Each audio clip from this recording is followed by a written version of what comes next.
तुळजा भवानी मातेला मांसाहाराचा नैवेद्य का दाखवतात? तुळजापूरची तुळजा भवानी ही महाराष्ट्रातल्या असंख्य कुटुंबाची कुलस्वामिनी आहे. धाराशिवमधील तुळजापूरमध्ये वसलेल्या तुळजा भवानीच्या मंदिराला लाखो भाविक दरवर्षी भेट देत असतात. महाराष्ट्राचे आराध्य दैवत छत्रपती शिवाजी महाराज हे देखील तुळजा भवानी मातेचे भक्त होते. असे म्हणतात की प्रत्येक युद्ध लढायला जाण्यापूर्वी तुळजापूर येथे जाऊन महाराज आई भवानी देवीचा आशीर्वाद घ्यायचे. माता तुळजा भवानीने छत्रपती शिवाजी महाराजांना एक भव्य तलवार बहाल केली, जिच्या जोरावर त्यांनी अगणित युद्ध जिंकली आणि हिंदवी स्वराज्य निर्माण केलं. अशा या तुळजा भवानी देवीबाबत आणखी एक गोष्ट सांगितली जाते, ती म्हणजे तुळजापूरच्या तुळजा भवानीला मांसाहाराचा नैवेद्य दाखवला जातो. पण तुळजा भवानीला मांसाहाराचा नैवेद्य का दाखवतात? तुळजा भवानीला हा नैवेद्य दाखवला जातो का? तुळजा भवानी मातेचा इतिहास नक्की काय आहे? तर तुळजा भवानी ही कृतयुगात अनुभूतीसाठी, प्रतायुगात प्रभू श्रीरामांसाठी, द्वापारयुगात धर्मराज युधिष्ठिरसाठी आणि कलियुगात छत्रपती शिवरायांसाठी आशीर्वाद रूपी ठरलेली आहे. देवाबाबत अशी एक आख्यायिका सांगितली जाते की कर्दम ऋषींच्या निधनानंतर त्यांची पत्नी अनुभूती ही सती जाणार होती, पण आपल्या मुलांसाठी तिने निर्णय बदलला. एक दिवस ती नदीच्या काठी तपश्चर्या करत बसलेली होती, पण त्यावेळी तिथे कुपर नावाचा राक्षस तिच्याकडे वाईट नजरेने पाहत होता. या राक्षसापासून वाचावं म्हणून अनुभूतीने आदिमायेला प्रार्थना केली. तिच्या रक्षणासाठी आदिमाया तिथे प्रकट झाली. आदिमाया आणि राक्षस यांच्यामध्ये युद्ध झालं आणि आदिमायाने राक्षसाचा वध केला. आदिमायेनं आपले रक्षण केलं म्हणून तपस्वी अनुभूतीनं देवीला पर्वतावर राहण्याची विनंती केली आणि तिच्या या विनंतीला ऐकून देवीने होकार दिला. त्यानंतर देवीने अनुभूतीच्या विनंतीवर यमुनाचल रूप बालाघाट या पर्वतावरती अखंड वास्तव्य केलं. याच बालाघाट डोंगराच्या वरच्या यमुनाचल या डोंगरावरती तिचं मंदिर बांधलं, जे तुळजापुरात आहे. आता तुळजा भवानीच्या मंदिराचा इतिहास काय आहे हे आपण जाणूया. आदि शंकराचार्यांनी मातेची मूर्ती ही श्रीयंत्रावरती उभी केल्याचं सांगितलं जातं. मंदिराचा गर्भगृह, सभामंडप, गोमुख, कल्लोळ, तीर्थहोम कुंड इत्यादी मंदिर परिसरातील अवशेषावरण हे मंदिर 13व्या शतकात बांधलं गेलं असावं असं सांगितलं जातं.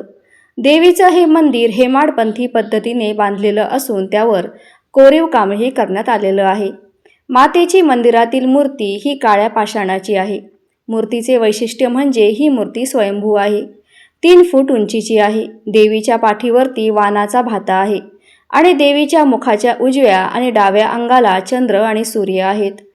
देवीचा उजवा पाय हा महिषासूर राक्षसावर आहे, तर डावा पाय जमिनीवर आहे आणि या 2 पायांच्या मध्ये महिषासूर राक्षसाचे मस्तक आहे. मार्कंडेय ऋषी आणि सिंह हे देवीच्या उजव्या बाजूला, तर कर्दम ऋषींची पत्नी अनुभूती ही देवीच्या डाव्या बाजूला पाहायला मिळते. देवीच्या मूर्तीची सगळ्यात महत्त्वाची गोष्ट म्हणजे देवीची मूर्ती एकाच ठिकाणी ठेवली गेली नाहीये. म्हणजे देवीची मूर्ती कोणत्याही ठिकाणी ठेवता येते आणि कोणत्याही दिशेने ठेवता येते. त्यामुळे या मूर्तीला जलमूर्ती असेही म्हणतात. देवीची मूर्ती वर्षातून 3 वेळा मंदिरातून बाहेर काढली जाते, कारण वर्षातले 3 दिवस अत्यंत विशेष मानले जातात आणि देवीला प्रदक्षिणा करण्यासाठी मंदिराबाहेर नेलं जातं. या प्रसंगी मातेची मूर्ती मंदिराभोवती फिरवली जाते. याशिवाय तुळजा भवानी मातेचे नगर हे माहेर, तर तुळजापूर हे सासर समजण्यात येतं. यामागचं मुख्य कारण दसऱ्याच्या दिवशी मूर्ती ही नगरहून आणलेल्या पालखीतनं सीमोल्लंघन करते आणि येथून आणलेल्या नवीन पलंगावर 5 दिवस निद्रा घेते. जवळजवळ 500 वर्षांची परंपरा लाभलेल्या या सासर माहेरच्या नात्याची नाळ आजही तुटलेली नाहीये, हे महत्त्वाचे आहे. आता देवीला नैवेद्य कशासाठी देतात हे जाणून घेऊया. महत्त्वाचा भाग तो म्हणजे देवीच्या नैवेद्याचा. कोणत्याही देवी देवतांच्या बाबतीत त्यांची पूर्ण पूजा झाल्यानंतर नैवेद्य दाखवण्याची आपल्याकडे परंपरा आहे आणि त्याच परंपरेप्रमाणे पूजा झाल्यानंतर तुळजा भवानी आईला नैवेद्य दाखवला जातो. पहाटे महंतांकडून देवीची पूजा केली जाते आणि त्यानंतर देवी भक्ताच्या वंशजाकडून भाजी भाकरीचा नैवेद्य हा देवीला दाखवतात. करवरी संस्थानाकडून आणलेल्या दूध खिरीचा नैवेद्यही दाखवला जातो. यासोबतच अभिषेक, वस्त्रालंकार या प्रमुख गोष्टी होतात आणि देवीला पुरणपोळी, गोड भात, पापड, कोथिंबीर, चटणीचा नैवेद्य दाखवला जातो. या सगळ्या नैवेद्यानंतर आई तुळजाभवानीला पाणी पाजून पंचपक्वान्नाच्या विड्यांचा नैवेद्य दाखवतात. देवीला प्रथेप्रमाणे दही भाताचा नैवेद्यही दाखवला जातो. हे सगळे नैवेद्य दाखवल्यानंतर तुळजाभवानीला मांसाहाराचा किंवा खारा नैवेद्य दाखवण्याची परंपरा आहे.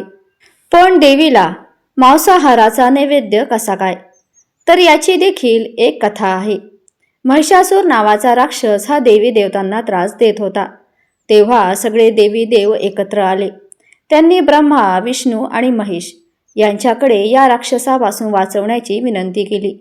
ब्रह्मा, विष्णू आणि महेश या तिघांनी मिळून तेजाचा अतिप्रचंड अग्निसंपत निर्माण केला आणि या प्रचंड तेजाच्या रूपानं तुळजाभवानी देवी साकार झाली.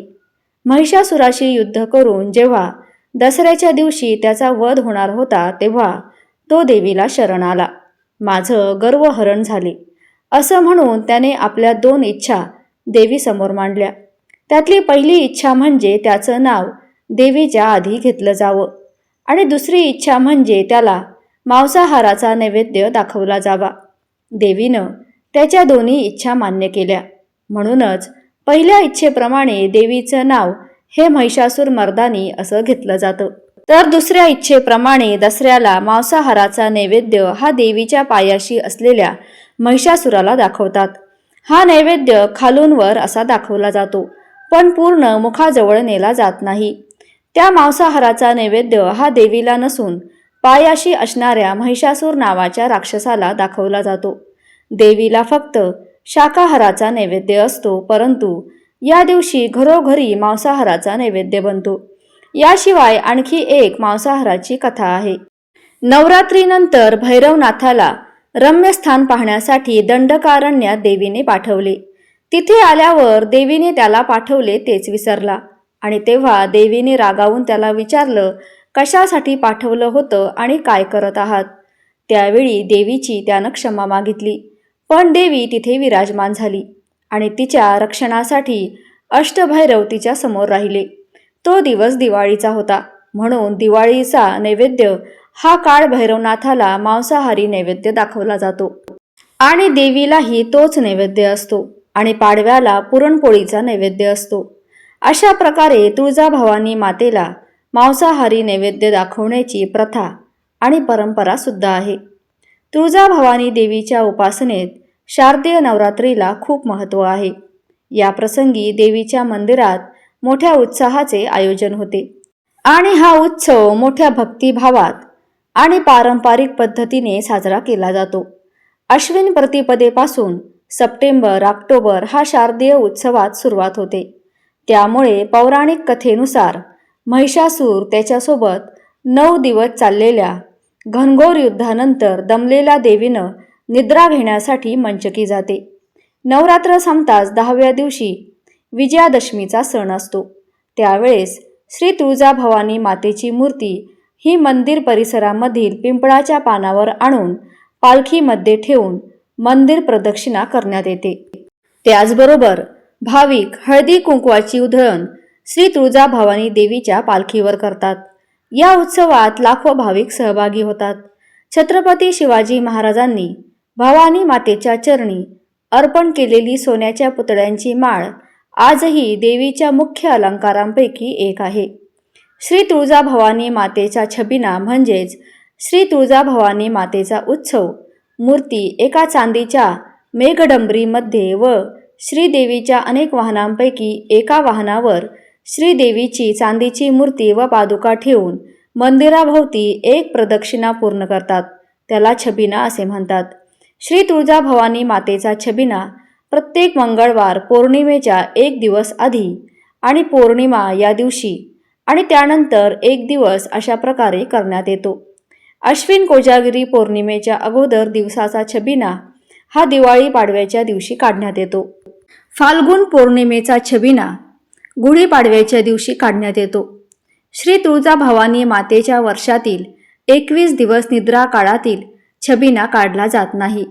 श्री तुळजाभवानी माता ही जागृत देवस्थान असून या छबिना उत्सवामध्ये ज्या ज्या ठिकाणी छबिना उभा राहतो त्या ठिकाणी तुळजापूर क्षेत्राच्या बाजूतील सर्व गावांच्या शिवा येतात. या शिवावर उभे राहून सर्व जगताच्या रक्षणासाठी व कल्याणासाठी माता उभी राहते. इथे उभी राहून सारे जग पाहते व जगताचे कल्याण करते. म्हणून छबिना उत्सव काढण्यात येतो.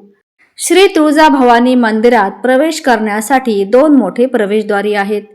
ते एका प्रवेशद्वारास राजश्री शहाजी महाद्वार तर दुसऱ्या दरवाजाला राजमाता जिजाऊ महाद्वार असे नाव देण्यात आले आहे. देवीच्या मंदिरात जाण्यासाठी दगडी पायऱ्या आहेत. पायऱ्या उतरून खाली गेल्यावर गोमुख तीर्थ आहे. तिथे दर्शनाला जाण्यापूर्वी भाविक स्नान करतात. तसेच हात पाय धुतात. समोर कल्लोळ तीर्थ आहे. देवीच्या स्नानासाठी तिथे 3 तीर्थ एकत्र आली असे कल्लोळ तीर्थाच्या बाबतीत सांगितले जाते. मंदिराच्या मुख्य द्वारापाशी भव्य सोंडेचा सिद्धिविनायक आहे.